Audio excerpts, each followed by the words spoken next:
નમસ્કાર મિત્રો, આજના લેક્ચરમાં આપણે ચર્ચા કરીએ છીએ લેણદેણની તુલાનો ખ્યાલ, concept of bells of payment. ખૂબ અગત્યનો છે પરીક્ષા માટે મિત્રો. તો લેણદેણની તુલાની વાત કરીએ મિત્રો.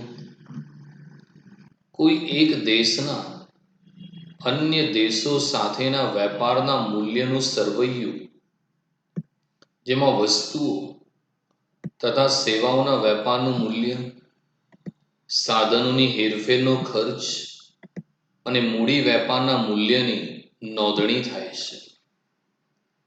વર્ષ દરમિયાન દેશની ભૌતિક અને અભૌતિક અદ્રશ્ય આયાત નિકાસનું મૂલ્ય દર્શાવતું હિસાબી સરવૈયું એટલે લેણદેણની તુલા. ભૌતિક કે દ્રશ્ય ચીજો એટલે કે વસ્તુઓ, અભૌતિક કે અદ્રશ્ય ચીજો એટલે સેવાઓ. તો આજના લેક્ચરની અંદર મિત્રો આપણે લેણદેણની તુલા વિશેની ચર્ચા કરીએ છીએ. તો મિત્રો, જ્યારથી વિદેશ વેપાર થયો ત્યાંથી દુનિયાના દરેક દેશ એકબીજા જોડે આયાત નિકાસ કરતા રહે છે, અને આયાત નિકાસ જે કરે છે એમનો જે વેપાર થાય છે, એમના વેપારના મૂલ્ય જે છે, એનું જે સરવૈયું છે, એને લેણદેણની તુલા કહેવામાં આવે છે.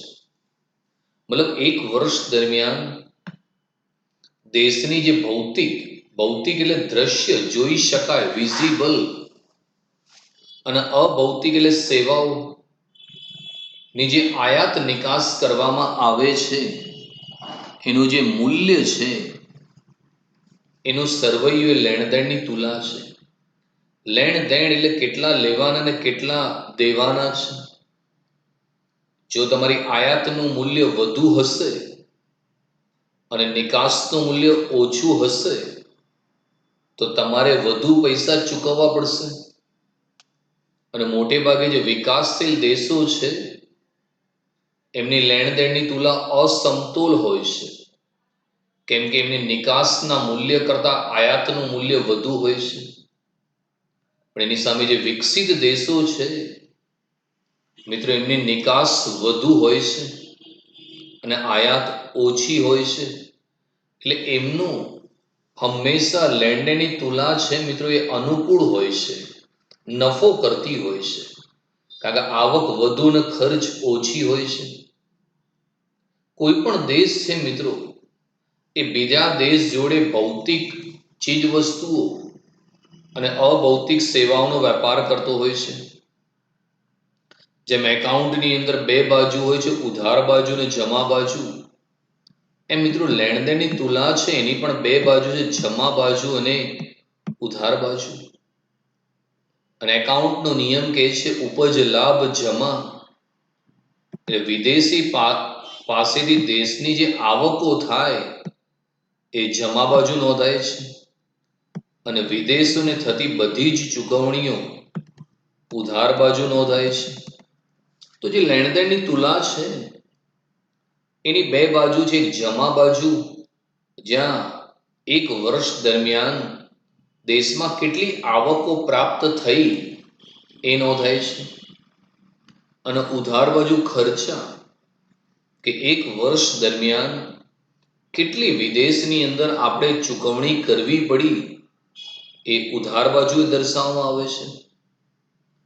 તો વર્ષ દરમિયાન દેશની ભૌતિક અને અભૌતિક ચીજ વસ્તુઓ અને સેવાઓના આયાત નિકાસનું મૂલ્ય દર્શાવતું સરવૈયું એ લેણદેણની તુલા છે. એની બે બાજુ છે. જમા બાજુ તમે વિદેશમાંથી જે પણ આવક કમાઈને ભારતમાં લાવ્યા એ નોંધાય છે, અને ઉધાર બાજુ એક વર્ષ દરમિયાન તમે જે ખર્ચા કર્યા એ નોંધાય છે. લેણદેણની જે તુલા છે મિત્રો, એના બે પ્રકાર છે. એક સમતોલ અને બીજી છે અસમતોલ. સમતોલ તુલામાં જમા અને ઉધાર બાજુના સરવાળા સમાન હોય છે. અસમતુલ તુલામાં જમા અને ઉધાર બાજુના સરવાળા સરખા હોતા નથી. તો કોઈ પણ દેશ છે ને હિસાબ તો રાખવો પડે ને કે એક વર્ષ દરમિયાન તમે કેટલા રૂપિયાની આવક પ્રાપ્ત કરી અને એક વર્ષ દરમિયાન તમે કેટલા રૂપિયાનો ખર્ચ કર્યો. જે લેણદેણની તુલા છે મિત્રો, એ બે પ્રકારની હોય છે, એક સમતોલ અને બીજી અસમતોલ. સમતોલની અંદર કેવું હોય મિત્રો કે એક વર્ષ દરમિયાન તમે જેટલા રૂપિયાની નિકાસ દ્વારા આવક પ્રાપ્ત કરી હોય અને એટલા જ રૂપિયાની તમે જો આયાત પણ કરી હોય, દાખલા તરીકે 100 રૂપિયાની નિકાસ કરી હોય એક વર્ષ દરમિયાન, તો તમારી આવક 100 રૂપિયા થશે. અને એક વર્ષ દરમિયાન તમે આયાત 100 રૂપિયાની કરી હોય તો તમારા ખર્ચ 100 થશે. એટલે આવક અને ખર્ચા સરખા હોય તો લેણદેણની તુલા મિત્રો સમાન હોય છે. અને અસમતોલની અંદર મિત્રો જમા અને ઉધાર બાજુના સરવાળા સરખા હોતા નથી.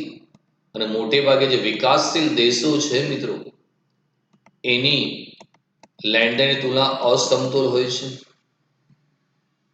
જ્યારે જમા બાજુનો સરવાળો ઉધાર બાજુના સરવાળા કરતા વધુ હોય તો લેણદેણની તુલામાં પુરાંત છે એમ કહેવાય.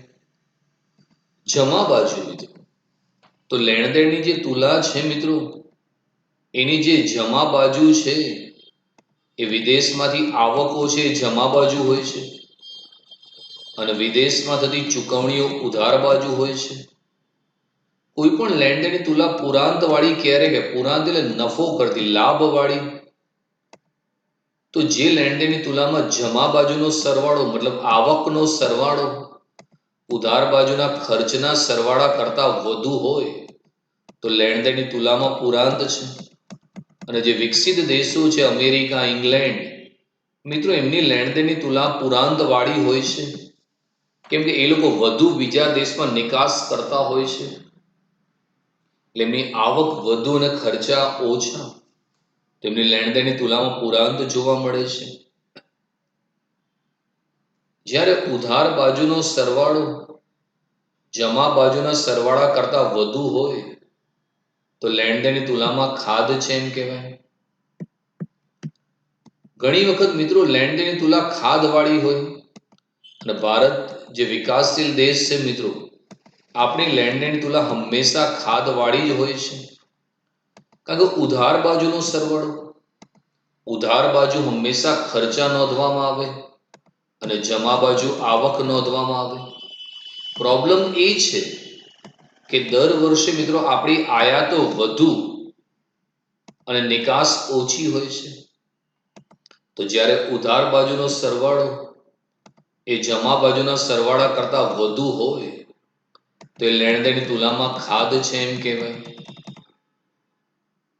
તો ડબલ એન્ટ્રી બુક કીપિંગ એટલે આપણે જે દ્વિનોંધી નામા પદ્ધતિ ભણીએ છીએ એ પ્રમાણે લેણદેણની તુલા સમતોલ હોય છે, પરંતુ વાસ્તવમાં તેમાં ખાધ અથવા પુરાંત હોઈ શકે છે. હવે લઈએ લેણદેણની તુલાના ખાતાઓ. તો લેણદેણની તુલામાં બે ખાતાઓ હોય છે, એક ચાલુ ખાતું અને બીજું મૂડી ખાતું. તો ચાલુ ખાતું શું છે? તો ચાલુ ખાતાની વાત કરીએ. આ ખાતામાં નીચેની બાબતો માટે જમા અને ઉધાર રકમો નોંધવામાં આવે છે. ભૌતિક વસ્તુઓના વેપારનું મૂલ્ય, ભૌતિક વસ્તુની નિકાસ કમાણી, જમા બાજુ અને ભૌતિક વસ્તુની આયાત પાછળનો ખર્ચ ઉધાર બાજુ નોંધાય છે. આ વિભાગના સરવાળાને વેપાર તુલા કહેવાય છે. દેશમાં ભૌતિક વસ્તુની આયાત ચૂકવણીઓ અને ભૌતિક વસ્તુની નિકાસ કમાણી કરતા વધુ હોય તો વેપાર તુલામાં ખાધ આવે છે અને તેથી ઉલટું હોય તો વેપાર તુલામાં પુરાંત હોય છે. તો કોઈ પણ દેશ છે એની જે લેણદેણની તુલા છે એ એકાઉન્ટના નિયમ મુજબ બનાવવામાં આવે છે. એમાં બે વસ્તુ હોય છે, ચાલુ ખાતું અને મૂડી ખાતું. જે ચાલુ ખાતું છે મિત્રો, એની અંદર જમા અને ઉધાર રકમો નોંધવામાં આવે છે. એક વર્ષના સમયગાળા દરમિયાન જે ભૌતિક વસ્તુની નિકાસ કરીને જે કમાણી છે એ જમા બાજુ નોંધવામાં આવે, અને એક વર્ષ દરમિયાન ભારતે જે આયાત કરી એ ભૌતિક વસ્તુની આયાત પાછળનો ખર્ચ એ ઉધાર બાજુ નોંધવામાં આવે છે. અને જે ઉધાર જમાનો સરવાળો છે એને વેપાર તુલા કહેવામાં આવે છે. જો કોઈ પણ દેશ છે એની ભૌતિક વસ્તુની આયાતની ચૂકવણી ભૌતિક વસ્તુની નિકાસ કમાણી કરતા વધુ હોય તો વેપાર તુલામાં ખાધ આવે છે. અને મોટે ભાગે જે વિકસિત દેશો છે એમની વેપાર તુલા પુરાંત વાળી હોય છે. જ્યારે ભારત, પાકિસ્તાન, બાંગ્લાદેશ, શ્રીલંકા, નેપાળ જેવા વિકાસશીલ દેશો છે મિત્રો, આપણી વેપાર તુલા હંમેશા ખાધવાળી હોય છે. કેમ કે આપણી જે આયાતની ચૂકવણીઓ છે એ નિકાસની કમાણી કરતા વધુ છે, એટલે વેપાર તુલામાં ખાધ આવે છે.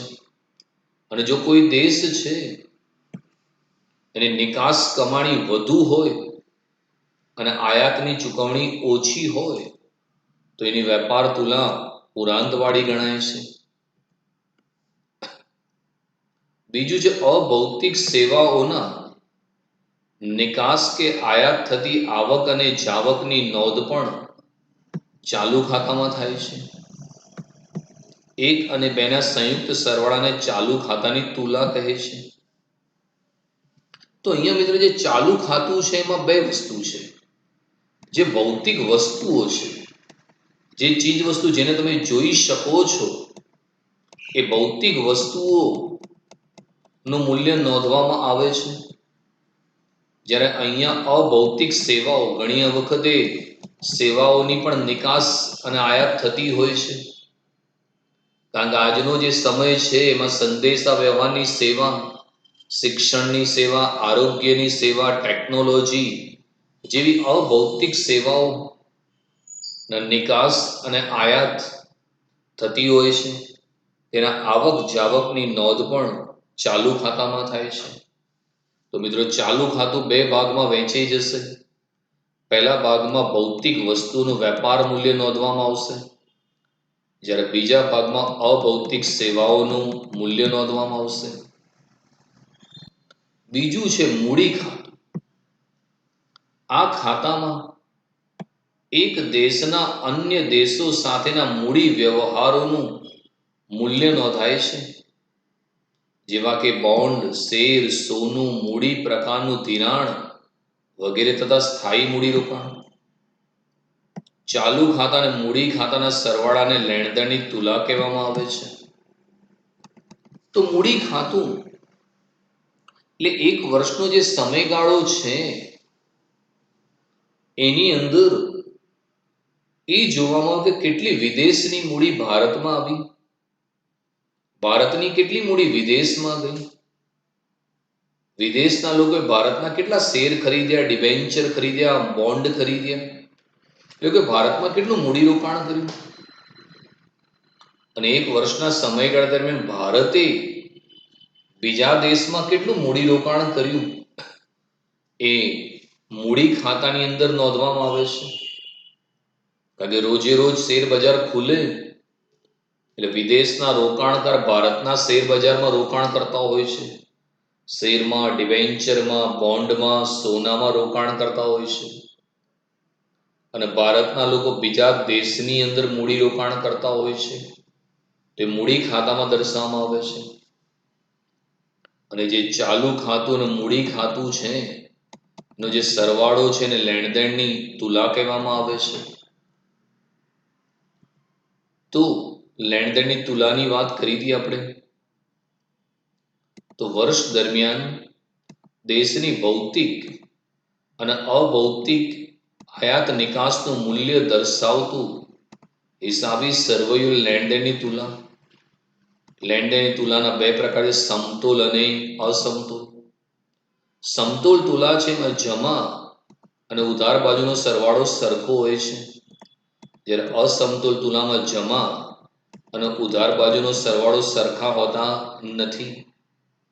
જો જમા બાજુનો સરવાળો ઉધાર બાજુના સરવાળા કરતા વધુ હોય તો લેણદેણની તુલામાં પૂરાંત છે, જ્યારે ઉધાર બાજુનો સરવાળો જમા બાજુના સરવાળા કરતા વધુ હોય તો લેણદેણની તુલામાં ખાધ છે. લેણદેણની તુલામાં બે ખાતા બનાવવામાં આવે છે, ચાલુ ખાતું અને મૂડી ખાતું. ચાલુ ખાતું બે ભાગમાં વહેંચવામાં આવે છે. એક ભૌતિક વસ્તુઓ જેને જોઈ શકાય એનું વેપારનું મૂલ્ય, બીજું જે અભૌતિક સેવાઓ જે દેખાતી નથી એનું મૂલ્ય, બીજું મૂડી ખાતું. મૂડી ખાતાની અંદર એક વર્ષ દરમિયાન એક દેશે અન્ય દેશો સાથે જે મૂડીના વ્યવહારો કર્યા, શેરના, બોન્ડના, સોનાના, એ મૂડી રોકાણ નોંધવામાં આવે છે. અને ચાલુ ખાતા અને મૂડી ખાતાનો જે સરવાળો છે એને લેણદેણની તુલા કહેવાય છે. લેણદેણની તુલાને અસર કરતા પરિબળો. લેણદેણની તુલાને અસર કરતા પરિબળો એટલે કે દેશમાં આયાત નિકાસ, મૂડીની હેરફેર, સાધનની હેરફેર, મૂડીરોકાણ, ધિરાણ વગેરેને અસર કરતા પરિબળો.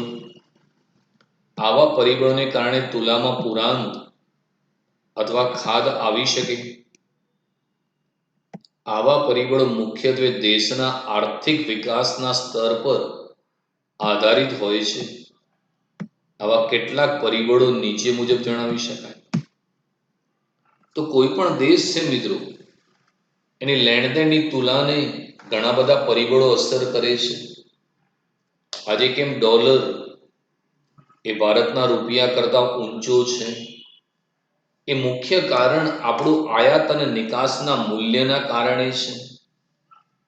કોઈ પણ દેશની લેણદેણની તુલા સમતોલ રહેશે કે અસમતોલ, એના માટે એક વર્ષ દરમિયાન એને કેટલી આયાત કરી, કેટલી નિકાસ કરી, કેટલી મૂડીની હેરફેર થઈ, એટલે ભારતની કેટલી મૂડી વિદેશમાં ગઈ, વિદેશની કેટલી મૂડી ભારતમાં આવી, કેટલા ઉત્પાદનના સાધનની હેરફેર થઈ, બીજા દેશના ઉત્પાદનના સાધનો ભારતમાં આવ્યા.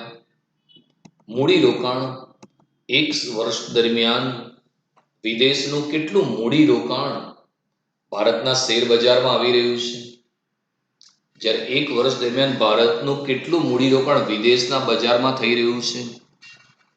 એ બધી બાબતો એ લેણદેણની તુલાને અસર કરે છે. એને કારણે લેણદેણની તુલામાં પૂરાંત અથવા ખાધ આવી શકે છે. કોઈ પણ દેશ છે મિત્રો, એની લેણદેણની તુલાનો આધાર એ દેશના આર્થિક વિકાસ પર રહેલો છે. અમેરિકા, ઇંગ્લેન્ડ, નોર્વે જેવા દેશો અતિ વિકસિત છે, તેમની લેણદેણની તુલા હંમેશા પૂરાંત વાળી હોય છે, કારણ કે એમની નિકાસ વધુ છે. ભારત, પાકિસ્તાન, શ્રીલંકા, બાંગ્લાદેશ જેવા દેશો, એમનો વિકાસ અન્ય દેશો કરતા ઓછો છે, તેમની આયાતો વધુ જોવા મળે છે. તો જોઈએ કયા પરિબળો અસર કરે છે. તો એની અંદર અસર કરતા પરિબળમાં એક હુંડિયામણનો દર,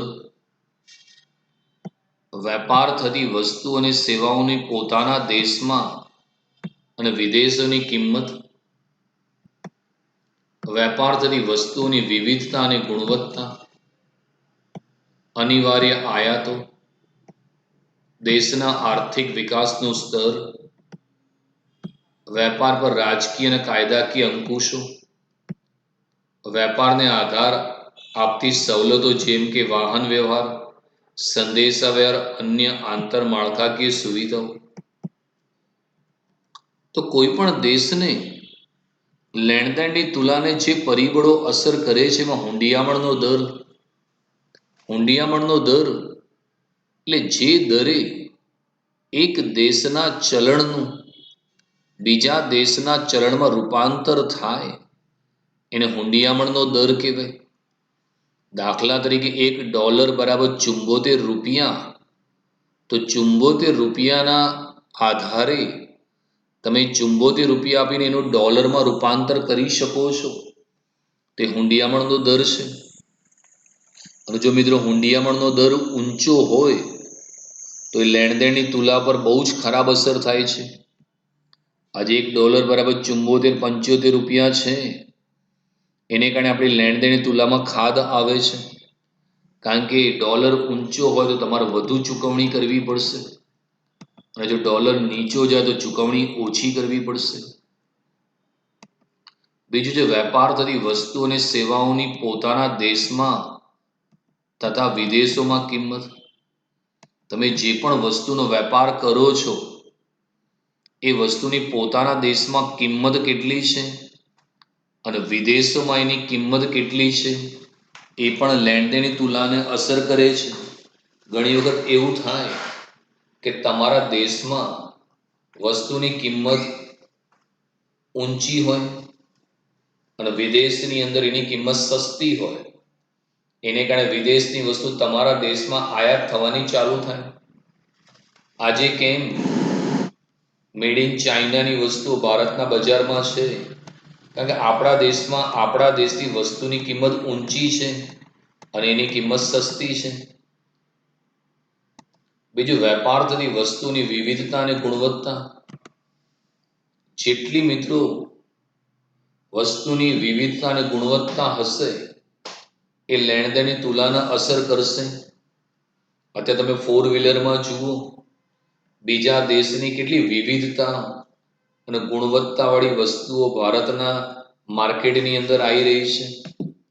અને જો તમારા દેશ કરતાં બીજા દેશમાં વિવિધતાવાળી વસ્તુ હશે તો એની આયાત વધી જશે. આજે બીજા દેશના મોંઘા મોબાઈલ ફોન, ટીવી, એસી, 4-વ્હીલરની આયાત થઈ રહી છે. બીજું અનિવાર્ય આયાતો. અમુક આયાતો એવી છે જે દેશ માટે જરૂરી છે. જેમ કે ભારત માટે પેટ્રોલિયમ એ અનિવાર્ય આયાતો છે. કારણ કે ભારત પોતાની જરૂરિયાતનું પૂરતું પેટ્રોલ પેદા નથી કરતું, તો એને બીજા દેશમાંથી ફરજિયાત એની આયાત કરવી જ પડશે. આમ બી ભારતનું જે સૌથી વધારે વિદેશી હુંડિયામણ જો ચૂકવવામાં જતું હોય તો એ પેટ્રોલિયમ પાછળ જાય છે. દેશના આર્થિક વિકાસનું સ્તર. જે પણ દેશ એનો આર્થિક વિકાસ ઓછો હશે અને જો એને ઝડપથી વિકાસ કરવો હશે તો એને બીજા દેશમાંથી યંત્રોની, ટેકનોલોજીની આયાત કરવી પડશે. આજે ભારતની અંદર વિદેશની ટેકનોલોજીની આયાત થઈ રહી છે, વિદેશના યંત્ર સામગ્રીની આયાત થઈ રહી છે. એનું કારણ છે કે ભારતે ઝડપી વિકાસ કરવો છે. એને કારણે આપણા દેશમાં આયાતો ઝડપથી વધતી જાય છે. એને કારણે લેણદેણની તુલા ખાધવાળી થઈ જાય છે. વેપાર પર રાજકીય અને કાયદાકીય અંકુશ. ઘણી વખત દેશની સરકાર છે એ અમુક વસ્તુની આયાત ઉપર પ્રતિબંધ મૂકી દે કે અંકુશ લાવી દે, અમુક વસ્તુની નિકાસ પર અંકુશ લાવી દે તો પણ લેણદેણની તુલાને અસર થાય છે.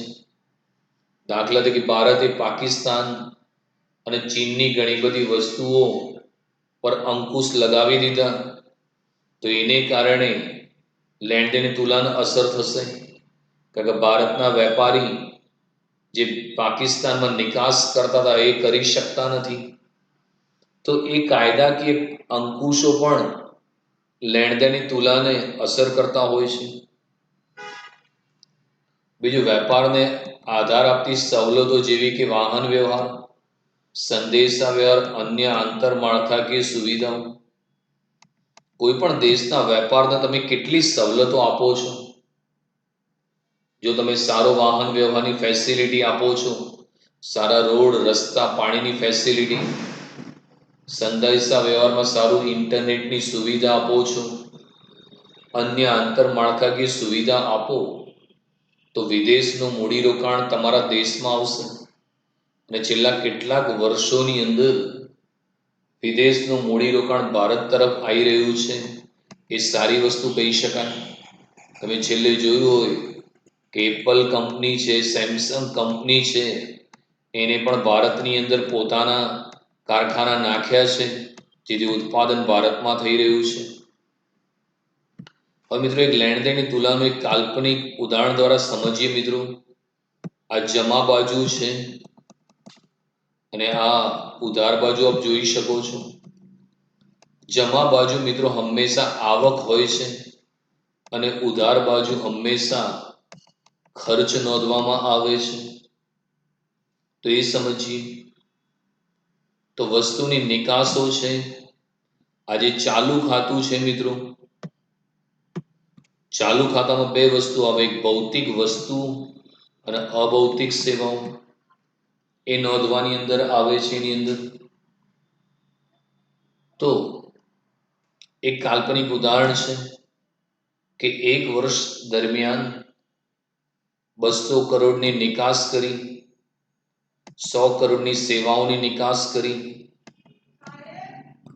100 કરોડની મૂડી બીજા દેશથી ભારતમાં આવી, બીજી 200 કરોડની આપણે આવક પ્રાપ્ત કરી. તો માની લો કે 600 કરોડ એક વર્ષ દરમિયાન તમારી આવકો છે. તો બીજી તરફ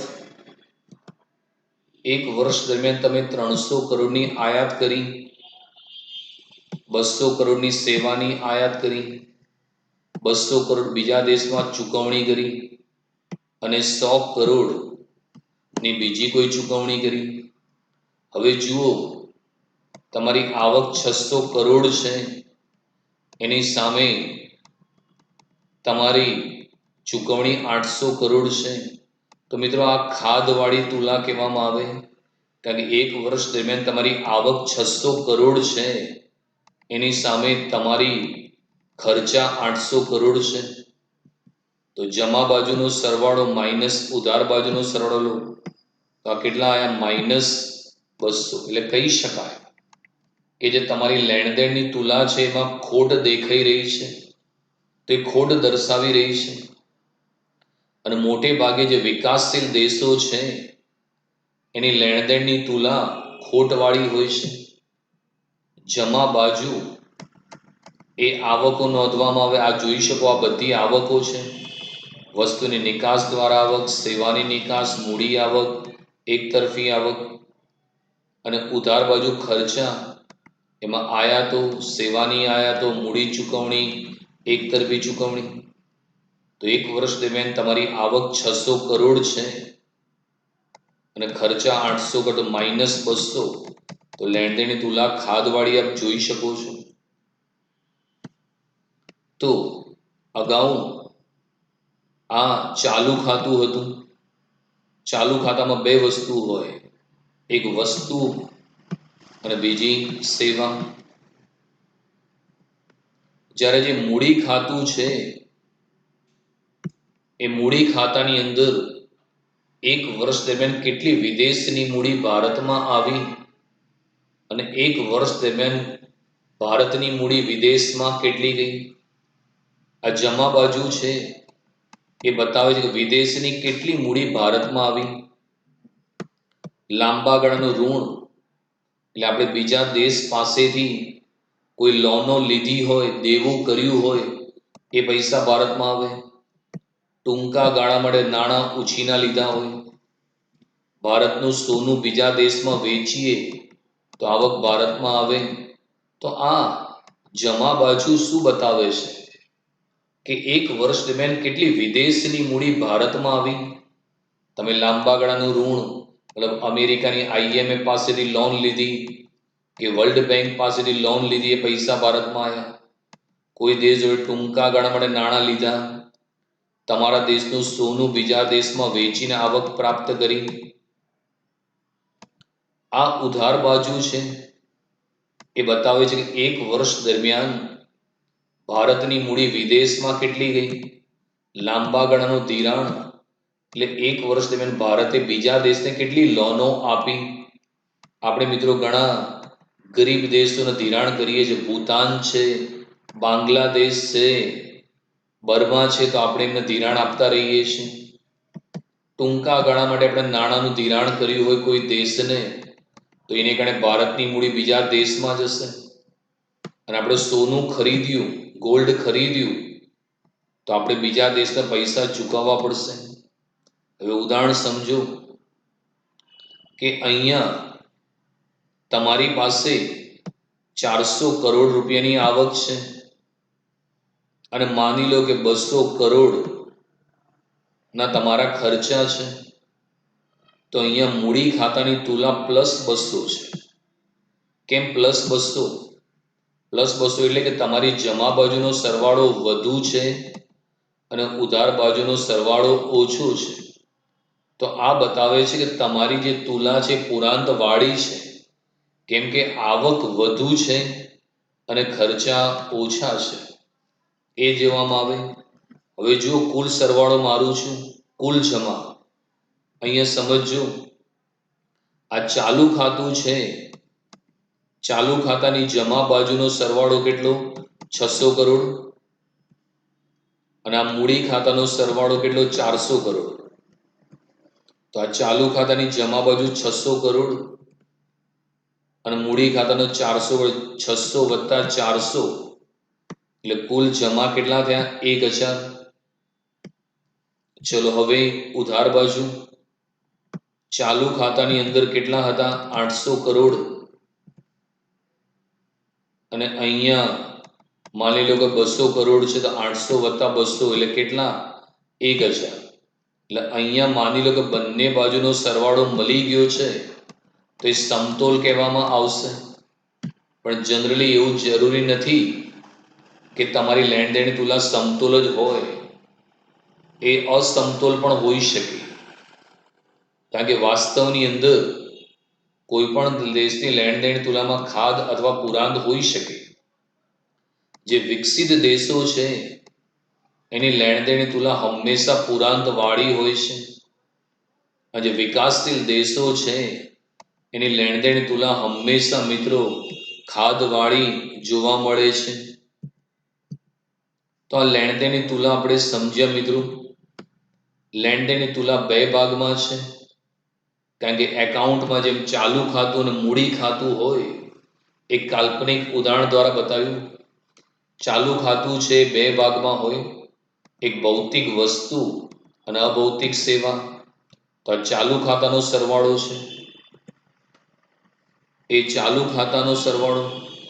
અને આ મૂડી ખાતું, ચાલુ ખાતું વત્તા મૂડી ખાતું એટલે લેણ દેણની તુલા. અહીંયા ચાલુ ખાતાની આવક 600 કરોડ, મૂડી ખાતાની આવક 400 એટલે કુલ 1000 કરોડ.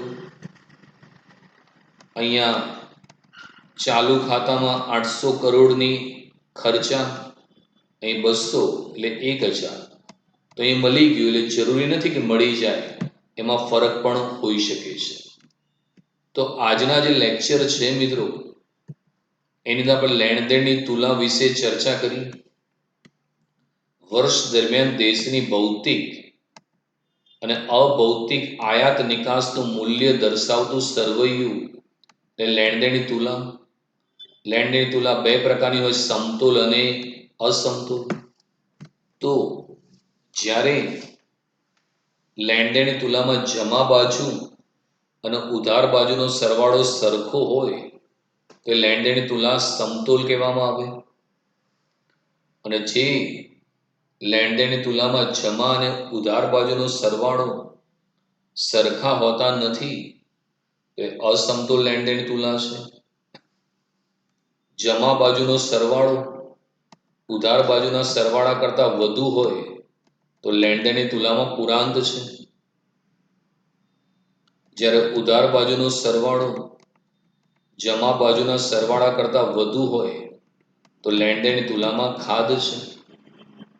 કોઈ પણ દેશની જે લેણ દેણની તુલા છે એ બે ભાગમાં હોય, ચાલુ ખાતું અને મૂડી ખાતું. ચાલુ ખાતાની અંદર ભૌતિક વસ્તુઓનું વેપારનું મૂલ્ય, અભૌતિક સેવાઓનું મૂલ્ય.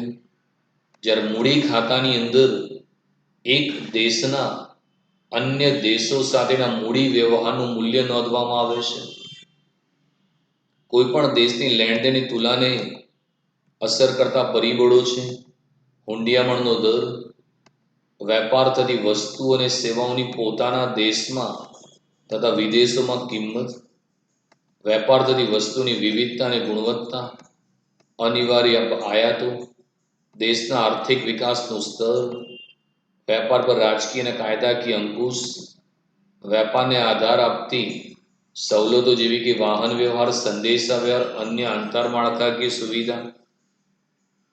એક કાલ્પનિક ઉદાહરણ લીધું, એક લેન્ડ એન્ડ તુલામાં એક ચાલુ ખાતું રહેશે અને એક મૂડી ખાતું, અને ચાલુ ખાતું અને મૂડી ખાતાનો સરવાળો એટલે લેણદેણની તુલા. તો આ મિત્રો આપણે અગત્યના મુદ્દાની આજે ચર્ચા કરી છે. આજે